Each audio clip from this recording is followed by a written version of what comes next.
Hello guys, I am Praveen Barua. So आप लोग ने तो बहुत सारा बायोग्राफीज पढ़े होंगे Abdul Kalam because they are the very high personalities, big profiles peoples, very intelligent people. Okay, and I am a very common man. आपके जैसा एक आम इंसान, एक आम आदमी. कभी हमें आम आदमी एक कॉमन मैन का भी कहानी से कुछ सीख मिलता है. So I want to present my biography in digital form and is my story. Actually, I belongs from Assam and I am working as a mathematics teacher in one of the prestigious institution of Arunachal Pradesh. That is Vivekananda Kendra Vidyalaya. अभी at present I am posted. मेरा posting Vivekananda केंद्र विद्यालय याजली में है. तो मेरा जो जन्म हुआ था एक्चुअली मैं अरुणाचल में पला बड़ा हूँ और मेरा जो जन्म हुआ था तवांग अरुणाचल प्रदेश के तवांग जिले के मुक्तो बोल के एक जगह है just very near to China border उधर मेरा जन्म हुआ था. तो पापा का सर्विस था अरुणाचल प्रदेश में वेटरनरी डिपार्टमेंट में. तो पापा का पहला पोस्टिंग था उधर ही तवांग में. तो इसी के चलते तो हमें तवांग के मुक्तो जगह में रहना पड़ा और उधर ही मेरा जन्म हुआ. तो एक्चुअली मुझे पूरा याद नहीं है तवांग में एक्चुअली क्या हुआ क्योंकि मैं बहुत छोटा था उस समय. तो उसके बाद पापा मामी बोला करते थे 1977 में बहुत ही इंटीरियर था. इंटीरियर मतलब कम्युनिकेशन इतना अच्छा नहीं था उधर पे.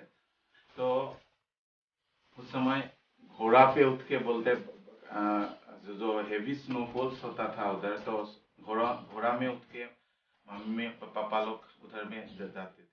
तो इसी तरह मेरा बचपन तवांग में पार हुआ. थोड़ा उसके बाद पापा का ट्रांसफर हुआ दापोरिजो बोल के एक जगह अरुणाचल के दापोरिजो में. तो दापोरिजो में मैंने पढ़ाई किया क्लास 1 और 2. तो उसी तरह दापोरिजो में भी 4 साल खत्म करके तो ऐसे हम लोग का फिर ट्रांसफर हुआ इंक्योंग. तो नाउ आपको मालूम है शायद इंक्योंग एक डिस्ट्रिक्ट हेडक्वार्टर है फिलहाल. तो इंक्योंग में मैंने फिर उधर में भी पढ़ाई किया क्लास 2, 3, 4 आई थिंक एक्चुअली याद नहीं है मुझे कौन सा क्लास में था 2, 3 जैसा. तो उसके उधर से फिर क्योंकि गवर्नमेंट सर्विस था पापा का तो अक्सर ट्रांसफर होते रहता. तो फिर हम लोग का इंक्योंग के बाद हमारा पापा का फिर ट्रांसफर हो गया पासीघाट. तो पासीघाट में भी मैंने एडमिशन लिया. ज़्यादा दिन नहीं बैठा 5-6 महीना के बाद फिर पापा का ट्रांसफर हुआ. होने के बाद फिर हम लोग आ गया तेजू. तेजू में हम लोग लोइलियांग बोल के एक जगह था. तो लोइलियांग में मैंने अप टू क्लास 5 का पढ़ाई किया. गवर्नमेंट मिडिल स्कूल था तब लोइलियांग तेजू जो लोही डिस्ट्रिक्ट में. तो लोइलियांग जो एक विलेज है एक्चुअली मेन टाउन से थोड़ा दूरी पे है तेजू से. तो उधर में मेरा जो प्राइमरी एजुकेशन हुआ. होने का बाद में तेजू पापा का फिर तेजू से ट्रांसफर हो गया. तो तेजू में मैं क्लास 6 से लेके क्लास 10 तक पढ़ाई किया मैंने. तो 10 साल जैसा तेजू में बैठा और क्लास 10 पास किया मैंने उधर क्योंकि मैं इधर ही government higher secondary school Tezu. तो उस जमाने में मुझे मुझे अब भी याद है जो गवर्नमेंट हायर सेकेंडरी स्कूल था. They are one of the best educational institution in Arunachal Pradesh. And most of the products जो अभी ऑफिसर्स है अरुणाचल के तो all are from that government school. And many of our friends जो गवर्नमेंट स्कूल्स में पढ़े थे वो अभी बहुत ही हाई पोजीशन पे है. एंड समर कोई तो आपका क्या फॉरेन कंट्रीज में भी जॉब्स कर रहे हैं जैसे माइक्रोसॉफ्ट हो कुछ बड़े बड़े कंपनी मल्टीनेशनल कंपनी में जॉब्स कर रहे हैं. और बहुत डॉक्टर इंजीनियर्स का तो कोई हिसाब नहीं. So many doctors and engineers. तो मैं उस समय क्लास 10 पास किया Tezu higher secondary. Just I am average student. इतना टैलेंट नहीं था. टैलेंटेड स्टूडेंट तो नहीं था. जस्ट जैसे तैसे फर्स्ट डिवीजन मिला मुझे क्लास 10 में. उसके बाद मेरा पढ़ाई शुरू हुआ फिर चांगलांग में पापा का ट्रांसफ़र हो गया, तो मैं चांगलांग पहुंच गया। तो चांगलांग पहुंचते जब हम लोग पहुंच गया तो थोड़ा दिन के बाद क्लास 10 का रिजल्ट आया। तो now the big question is whether I have to take science और whether I have to take what arts. तो दुविधा में थे। पापा मम्मी का इच्छा था साइंस पढ़ा, okay, no options. So it is the problem of every household that science पढ़ना है, साइंस पढ़ना है। बिकॉज आप साइंस पढ़ने से कॉलर उठा के समाज में घूम सकते हैं। I think science type of taboos are there, still it is there in our society, okay. तो ओके, पापा मम्मी का मैंने क्या किया, बात को माना। फिर मैं Tezu higher secondary Changlang higher secondary में अपना एडमिशन करा लिया। तो चांगलांग हायर सेकेंडरी में तो उस समय you know this is government school, one of the, as I told earlier, मैं आपको आगे बोल चुका हूँ, one of the best educational institution at that time in our times, and all the teachers are well qualified, and really आज जो कुछ भी हूँ that credit goes to all the government school teachers जो मुझे पढ़ाया और ये काबिल बनाए। तो अभी मैं एक छोटा सा इंसिडेंट आपको शेयर करना चाहता हूँ। एक्चुअली क्या हुआ, तेजू चांगलांग हायर सेकेंडरी में तो एडमिशन लेने के लिए गया। तो इसमें देखा गया था एक्चुअली 20 और 30 स्टूडेंट्स था उधर में, एडमिशन के लिए एप्लीकेशन डाला था। तो 60% वाला आदमी शायद सबसे कम, मतलब और 2-3-4 बच्चा था, सबसे कम परसेंटेज मेरा ही था शायद उधर। Frankly I am saying all are above 70, 80, 90%, and some students are coming from Sharda mission, some girls, उसका परसेंटेज बहुत हाई था। और सबसे कम शायद मेरा ही था, 62 और 63% लेके हम जस्ट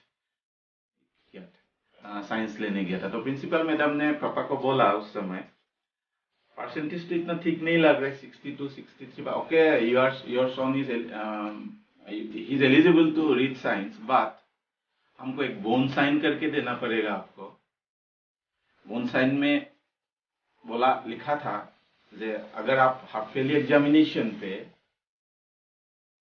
45% नहीं आएगा तो आपको साइंस छोड़ के आर्ट्स जाना पड़ेगा, okay. So that was the condition. तो उस कंडीशन पे मेरा साइंस पे एडमिशन हुआ। तो चलता गया ऐसे, साइंस का एडमिशन ले लिया, क्लास शुरू हो चुका था।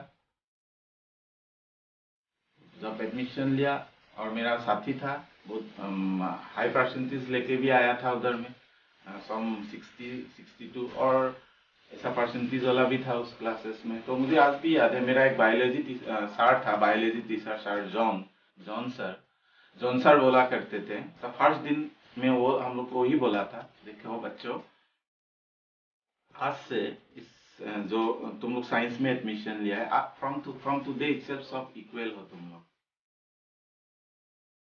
इधर में कोई 90 लेके परसेंटेज लेके आए, कोई 60 लेके आए, कोई 50 लेके, कोई 70, लेकिन वही जीतेगा, वही क्लास 12 अच्छा से पास करेगा जो मेहनत करके निकलेगा। You forget about the past, 10 में आपने कितना परसेंटेज लेके पास किया, it does not matter in class 10, 11 and 12. And one more thing he told us, suppose if you are an art student, आप अगर आर्ट स्टूडेंट हो तो आपको एक महीना अच्छा से पढ़ने से आप you can score 60% mark, minimum first division आपको मिल सकता है if you read 1 month also. But as a science student आप अगर एक महीना पढ़ते हो, आप 21 और 23 जो पास मार्क होता है थ्योरी में, 30 मार्क्स प्रैक्टिकल, आप पास मार्क्स स्कोर नहीं कर सकते हो।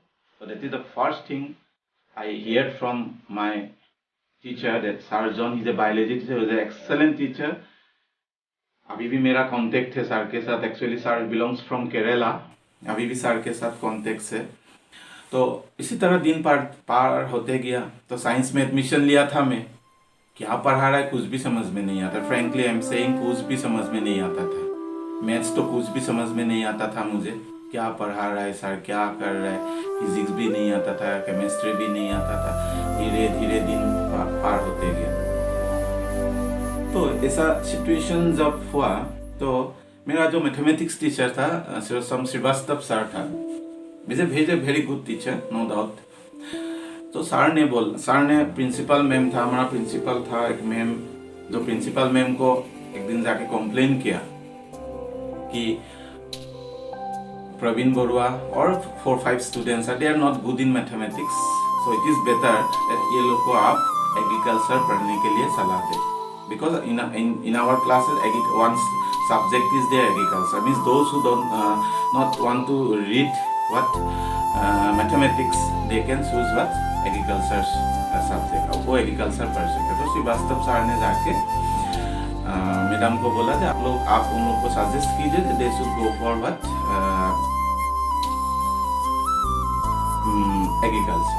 ओके, तो एक दिन मुझे प्रिंसिपल मैम ने बुलाया ऑफिस में, मेरा दोस्त को भी बुलाया, मुझे भी बुलाया ऑफिस में। तो हमको बोला गया प्रवीण आप मैथमेटिक्स नहीं पढ़ना है, आप मैथमेटिक्स आपसे नहीं होने वाला है, आप छोड़ दीजिए मैथमेटिक्स, आप एग्रीकल्चर पढ़िए। लेकिन मेरा मैथमेटिक्स पढ़ने का इच्छा था बहुत। ओके, हमको समझ में नहीं आता था, क्लास 11 में हमको मैथ समझ में नहीं आ रहा था, थोड़ा डिफिकल्टीज हो रहा था, आई सेफ थे। तो मैडम को मैं बहुत बेगिंग किया, मैडम नहीं, हमको ऐसा मत कीजिए, हम पढ़ना चाहता है मैथमेटिक्स, हम एग्रीकल्चर नहीं पढ़ेंगे, हमें अगर साइंस पढ़ना चाहता है तो हम मैथमेटिक्स लेंगे, नहीं तो हम साइंस ही नहीं पढ़ेंगे। तो फिर मैं जाके पेरेंट्स को बोला, जाके घर में ऐसा ऐसा ऐसा बताओ। तो पेरेंट्स तो मुझे ही गाली दे रहा था, तुम पढ़ता नहीं है, तुम अच्छा से मेहनत नहीं करता, इसलिए कॉम्प्लेन आ रहा है तेरा, ऐसा ऐसा कुछ बात। तो खूब रोया मैं उस दिन, क्योंकि मुझे मैथमेटिक्स पढ़ने का इच्छा था, लेकिन ऐसा सिचुएशन आ चुका था कि मैथमेटिक्स के आप साइंस भी हाथ से जाने वाला था, ऑलरेडी बोन साइन करके रखा था, मतलब हाफ ईयरली एग्जामिनेशन में अगर हम 45% नहीं लाएंगे तो हमारा साइंस से बाय बाय। ओके, तो दूसरा दिन फिर मैं प्रिंसिपल मैम से मिला और 4-5 स्टूडेंट्स आर देयर, ज़्यादा स्टूडेंट नहीं था, 25 जैसा स्टूडेंट था हमारा क्लास में। तो मैडम से मिला, मैडम को बोला जे हम लोग मैथ्स ही पढ़ना चाहते हैं। तो मैडम ने बोला, फिर मेरा मैथ्स टीचर को बुलाया, श्रीवास्तव सर को बुला के बोला you take one test, okay, after 2 weeks you take one test. अब एक टेस्ट लीजिए, 20 मार्क्स का टेस्ट लीजिए, अगर कोई बच्चा इधर में फेल होगा then they have to leave mathematics, no other option. तो हमको बोला आप ये टेस्ट में आपको पास करके दिखाना पड़ेगा। ओके, अगर आप फेल करेगा इस टेस्ट में, इस मैथमेटिक्स से, आपको मैथमेटिक्स छोड़ना पड़ेगा। तो ये ऑप्शन हमको दिया गया, हमारा जो मैं था और मेरा 5-6 साथी था। ओके मैम, तो एग्जाम्स तो मिल रहे, लेट अस सी क्या होने वाला।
किया।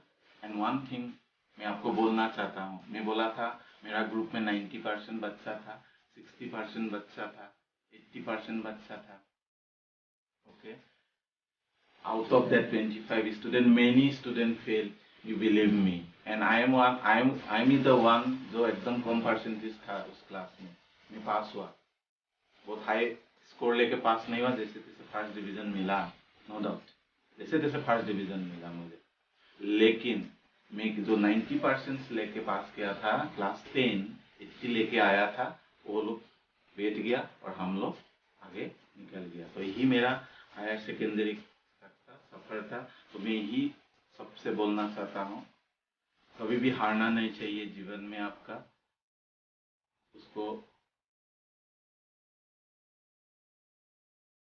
मेहनत करना चाहिए आपको, और डेफिनेटली वन डे आपको सक्सेस मिलेगा। और भी है मेरा लाइफ स्टोरी, मेरा बायोग्राफी, जो मेरे कॉलेज डेज में मैं कैसे स्ट्रगल किया और कहाँ से जाके अभी ये स्टेज पे पहुंचा, that we are going to, I am going to tell in the next episode. So for the time being, thank you very much, and please, आपको मालूम है शायद मेरा एक छोटा सा YouTube चैनल है। It is my hobby actually. I want to pass the leisure time in